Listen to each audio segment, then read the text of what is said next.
오늘 보실 말씀은 로마서 1장 되겠습니다. 로마서 1장 3절과 4절 말씀 봉독해 올리겠습니다. 그의 아들에 관하여 말하면 육신으로는 다윗의 혈통에서 나셨고 성결의 영으로는 죽은 자들 가운데서 부활하사 능력으로 하나님의 아들로 선포되셨으니 곧 우리 주 예수 그리스도시니라. 아멘.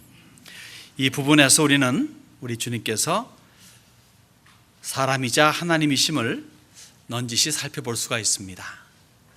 지난 수주간에 걸쳐가지고 그리스도의 선제에 대해서 구약 시절에 활동했던 예수님에 대해서 또 그분의 성육신, 이 땅에 육신에 몸을 입고 오신 것을 또 그리고 처녀 탄생, 처녀의 몸을 통해서 이 땅에 오신 것을 살펴보면서 특히 그리스도는 하나님이시다, 예수는 하나님이시다 하는 신성에 대해서, 그러면서 또한 참 사람이시다 하는 인성에 대해서 살펴보았습니다.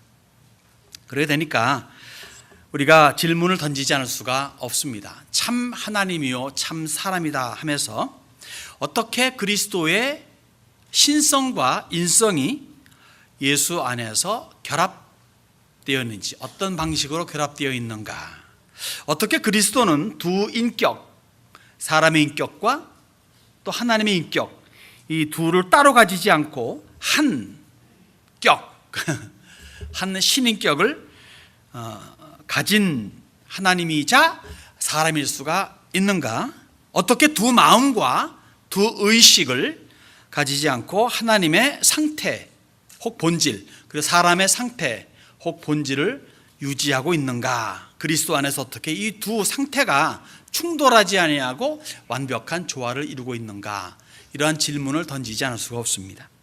또 예수님께서 이 지상에 계셨을 때, 이 지상에서 활동하실 때 그의 신성이 그의 인성과 어떻게 관계를 맺고 있었는지, 그리고 이 세상의 사역을 끝내시고 이제 승천하신 후에, 부활 승천하신 후에 과연 그의 인성은 어떻게 그의 신성과 연결되어 있을까 하는 것이 나름대로의 질문이겠습니다. 여기에 대한 충분한 답은 줄 수 없죠. 그래도 성경이 가는 데까지는 가보기를 원합니다. 이 부분은 그리스도에 관한 가장 어려운 난제이고 죽었다 깨나도 충분한 설명할 수 없는 부분이기도 합니다. 그렇지만 성경이 알려주고 있는 부분까지는 가기를 원하죠. 그 이상을 넘어가면 조심해야 됩니다. 그 이상을 넘어가게 되면 아무리 선한 의도로 연구했다 할지라도 그 끝은 멸망이에요. 왜? 잘못이기 때문에. 여러분, 성경에 보면요, 몇 군데 아무리 해도 알지 못할 부분들이 있어요. 맨 마지막에 이제 일종의 교훈조로 나오는 말씀이기도 하지만 그것은 우리로 하여금 하나님이 하나님 되심을 인정하게 하는 우리의 지적 겸손을 요구하는 거죠. 근데 그걸 알아보겠다고 하게 되면은 나중에 큰 어려움에 봉착할 수가 있습니다. 베드로 사도는 그렇기 때문에 이렇게 경고를 하고 있죠. 그 중에 알기 어려운 것이 더러 있으니 무식한 자들과 굳세지 못한 자들이 다른 성경과 같이 그것도 억지로 풀다가 스스로 멸망에 이르느니라.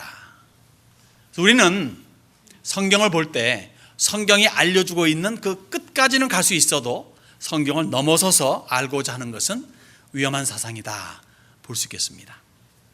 그래서 오늘 그리스도의 신인격적 성품에 대해서 겸손한 마음으로 우리가 한번 세 가지 분야로 잠깐 살펴보고 그 다음에 거기에 잘못된 사상에 대해서 아주 더 짤막하게 살펴보고, 그리고 우리가 오늘의 삶을 살면서 나름대로 배워야 될 교훈 내지 이 가르침 등등을 잠깐 또 살펴보기를 원합니다. 먼저 첫 번째 볼 것은요, 우리 주님의 신인격적 성품은 매우 비밀스럽다는 겁니다. 신비라는 거예요. 신비롭다, 신비에 쌓였다, 베일에 쌓였다, 하는 개념은 사실 아니고 신비스럽다는 거죠. 주님의 신인격적 성품, 신성과 인성이 결합된 그 성품은 참으로 이해하기 어려운, 이해할 수 없는 그러한 미스테리다 이겁니다. 이것은 우리가 주님에 대해서 전혀 알지 못한다는 개념은 아니에요. 우리가 주님을 믿고 따를 만한 충분한 지식은 있으나, 지식은 있는데 완벽히는 알 수 없다는 거죠. 이렇게 설명할게요. 여러분 가정에, 많은 여러분들의 가정에 개가 있습니다. 있죠? 어떤 사람은 하도 겸손하다 보니까 개님 그러기도 하는데, 개도 있고 냥이도 있고 고양이도 있고 그렇게 있습니다. 아무리 개가 좋고 고양이 좋고 해서 그냥 뭐 끼고 안고 살고 잠잘 때 같이 침대 같이 끼 안고 잔다 하더라도, 또 개가 아무리 주인이 좋아서 그냥 같이 뒹굴고 지낸다 할지라도 개는 사람을 절대 다 알 수는 없습니다. 그렇듯이 아무리 하나님이 우리에게 모든 것을 보여준다 하고 또 우리가 하나님을 많이 알고자 한더라도 우리는 사람으로서 피조물로서 창조자이신 하나님을 전체를 알 수는 없는 거예요. 그래서 예수님께서 이렇게 말씀하십니다. 아버지 외에는 아들을 아는 자가 없고, 아버지 외에는 아들을 아는 자가 없답니다. 무슨 말입니까? 창조주는 창조를 안다는 거예요. 피조물이 창조주를 다 알 수는 없다는 거죠. 안다는 거에도 사실 정도의 차이가 있죠. 내가 내 아내를 안다라는 개념과 여러분이 내 아내를 안다는 개념은 좀 다르지 않겠습니까? 아버지 외에는 아들 외에는 아버지 아는 자가 없다, 아버지 외에는 아들 아는 자가 없다 하는 이 말씀, 우리가 아들을 안다 하는 것과는 차이가 큰 거죠. 그래서 알 수 없는 분이 예수님이라면은, 성자로서 예수님이라면은 우리 알기를 그렇다고 해서 포기해야 되느냐? 그건 절대 아닙니다. 알도록 애를 써야 돼요. 그리스도가 누구인가, 어떤 분인가 알도록 애를 써야 되는 것은 우리의 몫입니다. 오히려 그의 모르기 때문에, 알 수 없는 부분이 많기 때문에 우리가 경외심을 가지고 알도록 애를 써야 된다는 거죠. 그 이유에 대해서 바울 사도는 골로새 교인들이 이렇게 말합니다.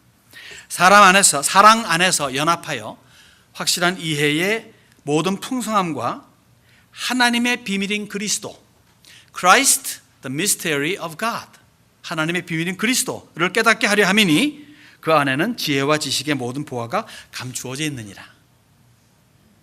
모든 보화가, 모든 트레저가 다 그리스도 안에 감춰져 있다니까 그리스도를 캐내지 않으면은 이거를 누리지 못하는 거예요. 그래서 바울 사도는 성경 다른 부분에 이렇게 자기의 그 자세를 고백합니다. 무엇이든지 내게 유익하던 것을 내가 그리스도를 위하여 다 해로 여길 뿐더러 또한 모든 것을 해로 여기면 내 주 그리스도 예수를 아는 짓이 가장 고상하기 때문이라. 내가 그를 위하여 모든 것을 잃어버리고 배설물로 여김은 그리스도를 얻고 그 안에서 발견되려 함이니. 예수가 모든 것임을 바울 사도는 알았던 거예요. 그래서 내가 가지고 있는, 알고 있는 모든 지식을 다 버린다 할지라도 상관없다는 거죠. 왜? 그리스도를 아는 지식이 최고인 걸 알기 때문에. 왜? 그리스도 안에는 모든, 여기 뭐라고 말합니까? 지혜와 지식의 모든 보화가 감추어져 있다는 거예요. 여러분의 양손에 돈이 있습니다. 100불짜리 다발이 있고 뭐 있다고 해보세요. 그런데 그 앞에 350캐럿 되는 다이아몬드가 있어요. 그 옆에 웬만한 집 들어가는 대문짝만한 그런 진주가 있어요. 이걸 쥐고서 그걸 잡을 수는 없겠죠. 일단 놓고서 잡아야 되겠죠. 예수는 그렇다는 겁니다. 이 세상의 것들을 다 쥐고서 예수를 알고자 한다면 알 수가 없는 거예요. 바울 사도는 그걸 알고 이 세상에 내가 알고 있는, 내가 가지고 있는 많은 것들 다 몽땅 트래쉬, 러비쉬, 배설물로 여기겠다. 편한 말로 말하면 오줌 똥으로 여기겠다 이거예요. 내가 알고 있는, 믿고 있는, 가지고 있는 그런 귀한 것들, 그것이 뭐 돈이든 지식이든 뭐든 간에 다 배설물로 여기고 그리스도를 아는 것을 최고로 여기겠다라고 바울은 고백하고 있는 거죠. 그런 고백이 우리에게 있기를 바랍니다.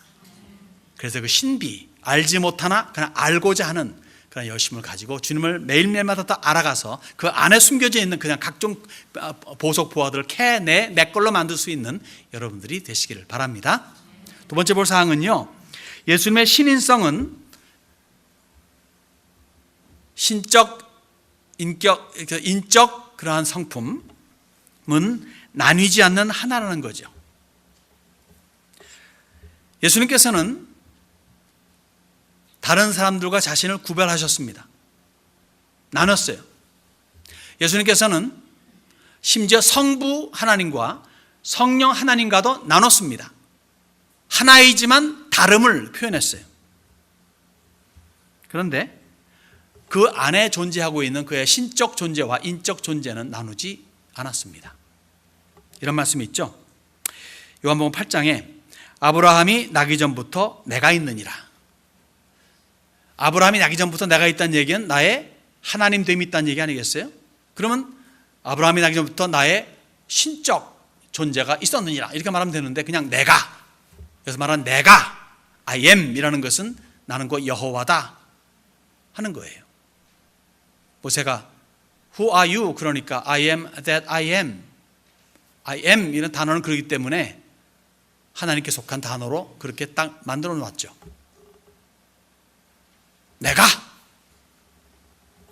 신적과 인적 존재를 나누지 않습니다. 요한복음 17장에 아버지여, 창세 전에 내가 아버지와 함께 가졌던 영화로서 지금도 아버지와 함께 나를 영화롭게 하옵소서. 창세 전에 존재했다면 누굴까요? 창조자죠. 내가라고 합니다. 그의 속에 있는 그러한 신적, 인적 존재를 나누지 않고 있습니다. 그리고 영원하신 하나님의 아들로서 사람에게 부여된 이름을 적용하거나 반대로 사람으로서 신적 이름 내지 타이틀을 적용하기도 합니다. 다시 말해 사람 예수로서의 표현할 적에는 사람의 적당한 타이틀을 사용하고, 하나님의 존재로서 자기를 나타낼 적에는 신적 존재의 타이틀을 사용하는 것이 아니라, 사람일 때도 신적 타이틀을, 또 신일 때도 사람의 타이틀을 그냥 혼동해서 그냥 섞어서 쓰셨다는 것을 말하는 거예요. 히브리 13장에 예수 그리스도는 어제나 오늘이나 영원토록 동일하시니라. 어제 오늘 내일이 똑같다는 누굽니까? 하나님이죠. 근데 예수 그리스도라 하면서 그냥 우리가 알고 있는 그 예수 그리스도를 표현하고 있습니다. 마태복음 1장에도 보라, 처녀가 잉태하여 아들을 낳을 것이요 그의 이름은 임마누엘 하리라. 임마누엘 뭐죠? 하나님이 함께 하신다. 처녀가 잉태하여 아들 난다. 아이가 난다는 거예요. 사람이 난다는 거예요. 그런데 하나님이라는 얘기죠. 그러니까 사람에게 주어지는 하나님의 타이틀이 그냥 여기서 편하게 인터체인지하게 표현되고 있습니다. 종종 예수님께서는요, 예수님에게서는 그의 신적과 인적 상태가 나란히 나타나요. 근데 그것을 둘로 나누질 않아요. 다시 말해 하나님 예수로 또 인간 예수로 나뉘어서 설명하지는 않습니다. 언제든지 한 분 예수를 지칭하세요. 한 분 예수. 자, 마태복음 8장에 보면 이런 말씀이 있습니다. 이제 풍랑이는 바다가 있지 않습니까? 풍랑이는 바다에 주님께서 잠잠케 하시죠. 그러니까 제자들이 놀라면서 이렇게 말합니다. 도대체 이분이 누군데 하면서 하는 거예요. 이가 어떠한 사람이기에 바람과 바다로 순종하는 거예요. 바람과 바다로 순종케 하시는 것은 창조자 하나님이 하실 수 있는 일이죠.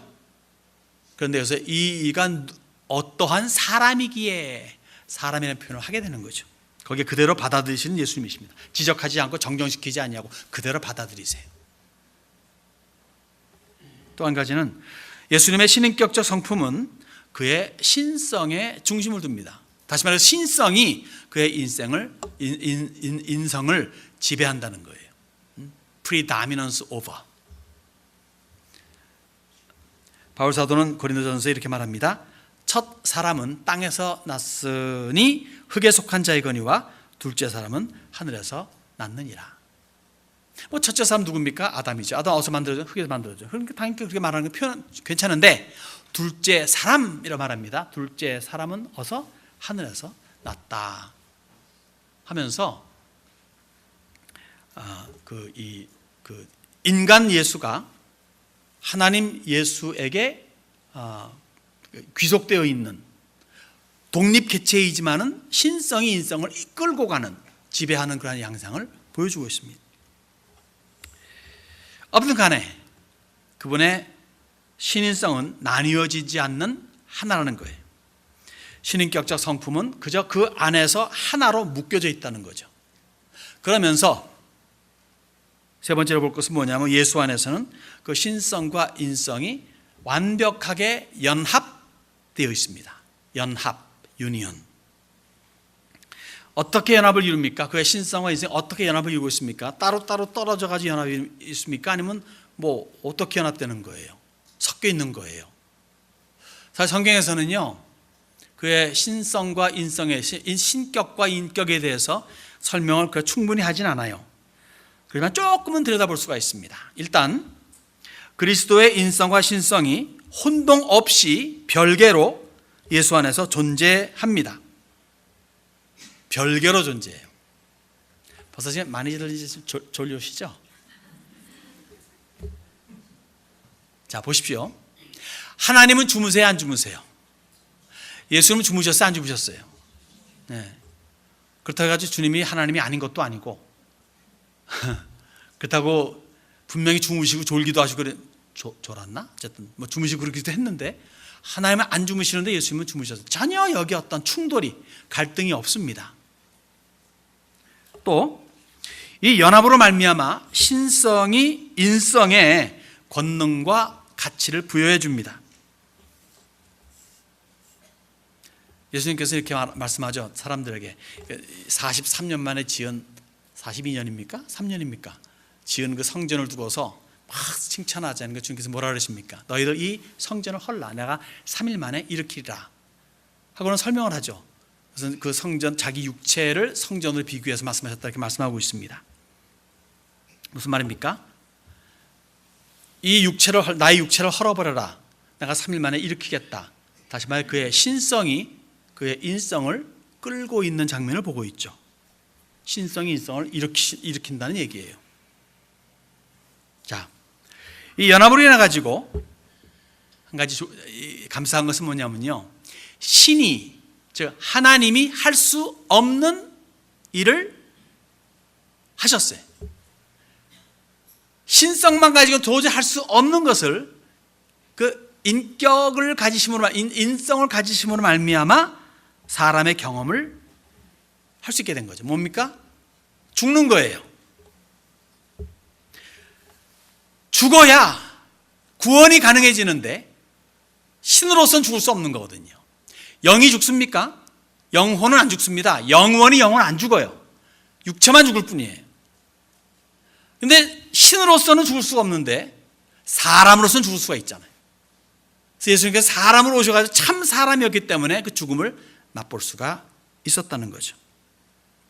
또 한 가지, 이 신성과 인성의 연합은 예수님으로 하여금 하나님과 사람 사이의 중재자로 가능케 하십니다. 사람을 이해할 수 있고 하나님 누구인지를 알 수가 있고, 그래서 사람으로서 하나님으로서 사람과 하나님을 연결시키는 완벽한 중재자로 가능한 거죠. 그래서 디모데전서에 이렇게 말합니다. 하나님은 한 분이시요 또 하나님과 사람 사이의 중보자도 한 분이시니 곧 사람이신 그리스도 예수라. 사람이신 그리스도 예수라. 그분 외에는 그러기 때문에 답이 없는 거예요. 산 꼭대기에 올라가는 길은 여러 갈래 길이 있다. 그거는 산 꼭대기에 올라가는 길이지 구원받는 길은 아니에요. 안 그렇습니까? 그 에베레스트 올라가는 것도요, 여러 가지 갈래 길이 있다 그러더라고요.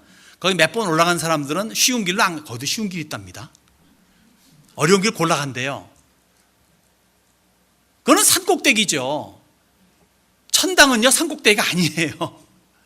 천당 가는 길, 영생을 얻는 길은 단 한 길밖에 없습니다. 사람과 하나님 사이의 유일한 중재자이신 예수를 통하는 길입니다. 또 한 가지 본다면요, 이 신성과 인성의 연합은 영구적입니다. 영원하던 거죠. 그래서 히브리 7장에 예수는 영원히 계심으로 그 제사장 직분도 갈리지 아니하느니라. 자, 제사장의 직분이 뭐죠? 사람의 문제를 가지고 하나님께 제사하는 사람이 제사장 아니에요. 과거의 구약 시절에는 많이 갈렸죠. 왜? 죽으니까. 누군가 대신해야 되니까. 그러니까 그 제사 자체도 완벽하지 못한 것이고 제사장 자체도 완벽하지 못한 분들인데, 그러나 예수님께서 한 번 제사장이 되시고 영원히 안 죽으니까 제사장이 갈릴 필요가 없잖아요. 영원히 계시잖아요. 그래서 그분의 신인격적 성품의 영원함 때문에 우리는 그분 안에서 영원을 유지할 수 있다는 사실이죠. 그런데 이렇게 되니까 사실 여러분들 뭐 듣고 어떤 분들은 여기서 난생 처음 듣는 부분도 되겠습니다. 사실 저도 이거를 한 번도 설교해 본 적은 없어요. 수십 년 전에 이것을 배운 다음에 저도 헷갈려가지고 요거는 빼놓자 했는데, 그리스도 예수에 대한 전체 포괄적인 설교를 시작하니까 이 부분을 빼고 할까도 생각해 봤는데 양심상 뺄 수가 없어가지고 저도 간단히 넘어가는 겁니다. 그런데 이제 이거에 대해서 많은 분들이 연구하고 생각을 하고 고민을 하고 심각히 생각하다 보니까 이제 양쪽 극단으로 가는 케이스 없지 않아 있긴 있어요. 그래서 그러한 오류에 대해서 잠깐 설명을 드리기 원합니다. 이제 주후 400년 지나가지고, 그러니까 이제 5세기경이죠. 5세기경에 이제 백그라운드는 이렇습니다. 312년에 컨스탄틴 대제가 나도 그리스도인이다 그랬고, 382년에 드디어 로마 제국이 크리스티애니티가 그리스도교가 이제 국교가 됩니다. 핍박받았던 것이 이제는 핍박하는 종교로 변했어요. 그리고 이제 많은 사람들이 자유가 주어지니까 마음껏 자유롭게 믿을 수는 있을는지 몰라도, 그러나 많은 또 오류가 범해지게 되죠. 그러면서 이제 인생 편해지니까 사람들의 욕심이라는 게 그래요. 예수님, 하나님의 아들, 하나님. 그러다가 어느 날 성경을 잘 모르는 사람들이 마리아는 이렇게 나온 거죠. 어떻게 되겠습니까? 마리아는 예수님의 어머니? 그러면 예수님의 어머니로 끝나면 되는데 그렇지 않고 예수님의 어머니, 예수님은 하나님, 곧 마리아는 하나님의 어머니, Mother of God. 여기 저 고센 로드에 있잖아요. Mother of God 철치가. 자, 인간 예수의 어머니로서는 타당하죠. 그래서 비약시켜가지고 하나님이신 예수의 어머니다 할 적에 성모가 되는 겁니다. 버진 처녀 마리아가 아니라 성모가 되는 거예요. 그러면서 성모를 숭배하는 숭배 사상이 생겨난 거죠. 그때부터 그러면 하나님의 어머니로서 성모에 대한 라인을 따로 만들 필요가 생긴 거예요. 그래가지고 창세전부터 이 죄짓지 않은 거룩한 라인이 있었다. 이 라인을 통해 가지고 마리아가 태어난 것이다 라고 하면서 성모의 하나님의 어머니로서의 승격을 시켜드리는 케이스가 벌어지게 돼요. 그런 움직임이 막 이제 시작하는 것이 그때입니다. 이것을 딱 보면서 컨스탄티노플의 이 아르치비샵이었던 주교였던 네스토리우스라는 사람이 있어요. 네스토리우스. 이 사람이 이건 말도 안 되잖아. 이런 못된 놈들이 있나 해가지고 한 것이 뭐였냐면 그리스도의 인격과 신격, 인성과 신성을 완전히 나눠버렸습니다. 그렇게 함으로 말미암아 연합된 예수가 아니라 나누어진 스키조프레닉 같은 그런 두 분을 나눠버렸어요. 아니잖아요. 인간 예수의 어머니 마리아지 하나님 예수의 머리가 아니다. 맞은 것 같으나 주님을 나눠버리니까 이제 문제가 된 거예요. 듣고 있던 사람 중에 그 동시대 인물 중에 한 사람이 유티키스라는, 혹은 유리치스라는, 어쨌든 간에 유티키스라는 사람이 듣더니만 그럴 리가 없다. 어떻게 두 분을 나눌 수가 있느냐. 두 분은 그 둘은 그리스도 예수 안에서 하나로 뭉쳐지고 섞여버렸다. 그래서 그리스도의 인성과 신성을 섞어버렸어요. 그래서 막 싸우는 거예요. 마리아 숭배설도 틀린 거고, 네스토리우스도 틀린 거고, 유리키스도 틀린 거예요. 이 틀린 사람들이 서로 왈가왈부하니까 결국 이러저러한 그 회의를 통해 가지고 결국 내린 결정이 뭐냐? 주 451년 그 칼세돈 공회에서 이렇게 결정을 내리고 이 정통 교리를 이제 내세웁니다. 이들에게 철퇴를 내린 거, 잘못됐다, 너희들은 다 잘못됐다 하고 이렇게 그리스도의 신인격성에 대해서 말합니다. 그는 한 분 그리스도다. 나뉘지도 섞이지도 떨어지지도 않는 두 성품이 존재한다. 두 성품이 한 분 안에서 연합함에 파괴되지 않으며 오히려 각 성품이 고유의 독특함을 간직하며 보존과 동의로 한 신인격적 성품을 유지한다. 이것이 매우 중요한 정통 교리입니다. 문제는 뭐냐? 우리가 제대로 못 알아듣는다 이거죠. 뭐라? 그래서 제가 한번 더 간단히 설명합니다. 예수는 둘로 나눌 수도 그리고 하나로 섞을 수도 없다. 이거예요. 예수는 한 분으로서 그 신성과 그의 인성이 완벽하게 조화를 이룬다는 거죠. 이해가 되십니까? 감사합니다. 저는 사실 이해가 잘 안 돼요. 지금도 설명하면서도 뭐가 뭔지 모르겠어요. 그래서 천국 가는 게 전 즐거운 거예요. 이것도 알고 싶은 것 중에 하나니까. 과연 가룟 유다가 지옥 갔을까? 이것도 한번 질문해 볼 거고, 이것도 질문할 부분이고, 삼위일체 좀 설명해 주세요. 어떤 질문해 볼 부분이고, 아무튼 간에. 자, 그래서 이러한 것들을 보면서 우리가 나름대로 오늘의 삶 속에서 어떻게 우리가 실천적으로 배울 수 있는 점들이 있는가 한번 제가 세 가지 나눠서 한번 설명해 보기로 합니다. 먼저 하나님과 사람 사이에 연결되지 못할 어떠한 방해물도 없다는 거예요. 원칙적으로. Originally speaking. 만일 있다면 뭘까요? 하나님과 우리 사이에 연결되지 못할 방해물이 있다면 뭘까요? 죄죠. 원래 하나님과 사람 사이에는 완벽한 통로가 있었고 완벽한 관계를 허물 없이 맺고 있었습니다. 그래서 하나님과, 즉 여호와 하나님과 아담과 하와가 동산에서 함께 거닐 수가 있었던 거예요. 아무런 것도, 그래서 그 표현이 벌거벗었으나 부끄럽지 아니하더라. 하나님 앞에서 사람 앞에서 아무런 걸 걸치지 않아도 전혀 부끄러움이 없는 완벽한 관계를 서로 간에, 그리고 하나님과 사람 간에 맺고 있었다는 거죠. 그게 원칙이라는 거죠. 그랬는데 그만 죄가 들어왔어요. 어떻게 됩니까? 끊겨지잖아요. 하나님과 사람의 관계가 끊어지고 사람과 사람의 사이도 벽이 생기기 시작한 거예요. 그래서 옷을 입은 거죠. 그리고는 하나님께서 완벽한 조화를 이루고 행복하게 살아갔던 그 에덴 동산의 사람을 쫓아내신 겁니다. 다시는 못 돌아오게 천사를 보내고 화염검을 보내가지고 에덴 동산 들어오는 입구를 막아버린 거죠. 그래서 장벽이 생긴 거예요. 죄로 인해서. 그렇지만 어떻게 됩니까? 예수 안에서 그의 신성과 인성이 완벽히 조화를 이루므로 우리가 원상태로 되돌아갈 수 있는 그러한 길을 볼 수 있게 된 거죠. 완벽한 조화를 이룬 겁니다. 그래서 하나님과 우리 사이에 완벽한 조화를 이루면서 살 미래의 장소가 곧 천국이라는 것이죠. 아멘.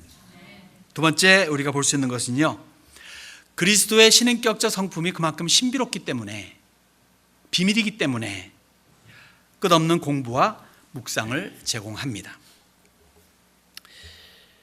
만일 오늘 여러분 제가 드리는 설교가 귀에 쏙 들어온다면요, 정말 여러분들 천재이십니다.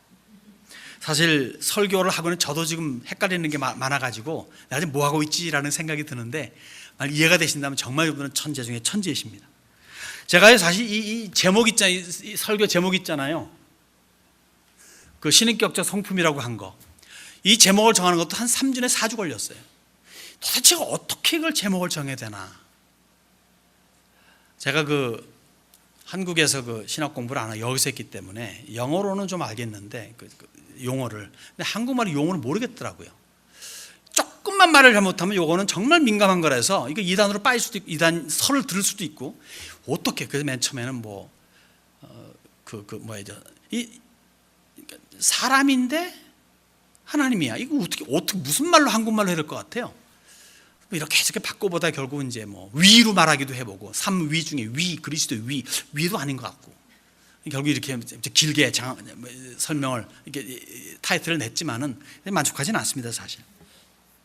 앞으로도 아마 그리스도의 신인격적 성품에 대해서 계속적인 연구를 하겠죠, 사람들이, 신학자들. 그리고 발전도 어느 정도 있겠죠. 그러나 10년 묵은 체중이 쑥 내려가는 시원함은 아마 없을 겁니다. 계속적인 미스테리로 남아 있겠습니다. 그래서 세 번째 볼 것은요, 충분한 이해는 불가능하기 때문에 우리에게 지적 겸손을 가르칩니다. 우리 한계 바뀌기 때문이죠.